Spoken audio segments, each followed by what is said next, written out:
done on this album? And I wrote a song with Gary Baker called Back to Your Heart. Gary Baker is a Grammy Award-winning songwriter. He wrote I Swear for All for One, and he wrote a lot of songs on an artist called Joe's album, which we actually remade one of the songs. But I went to his house in Alabama and sat down with him. I was playing on the piano and he was playing his guitar, and we came up with this song. So I'm proud of it. Good. Yeah. Did you all have a little bit more creative input into this album? Oh, yeah. We co-produced a lot of the tracks, a lot of the background vocals and stuff like that. So Kevin was saying before, we learned a lot earlier that a lot of the ways that some of these producers work, they'll have like a basic chorus and like a first verse and like that's it.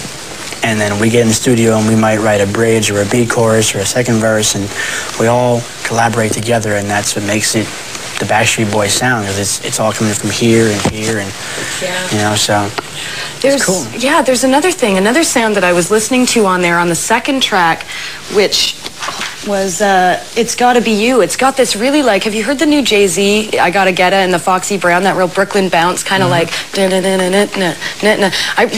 do you see where I'm coming? I don't sing, but do you see where I'm coming from?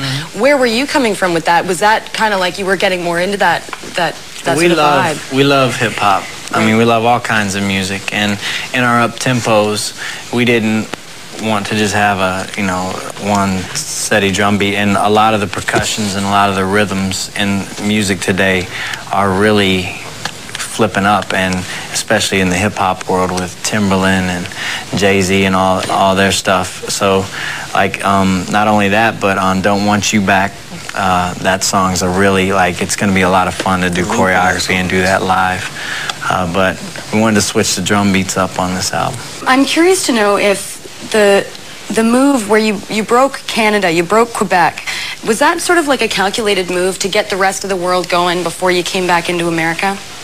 I think France helped us break in Canada first. I think the music just naturally came over from France into Canada, and then from Canada it just bled over into the United States. Yeah, just started spreading out. We really didn't calculate it. It wasn't plan on it that way. It was inevitable that it was going to make it back here. Right. So, because it was everywhere else besides here. Some of the lower, states, I mean, some of the higher states in America, close to the Canadian border, where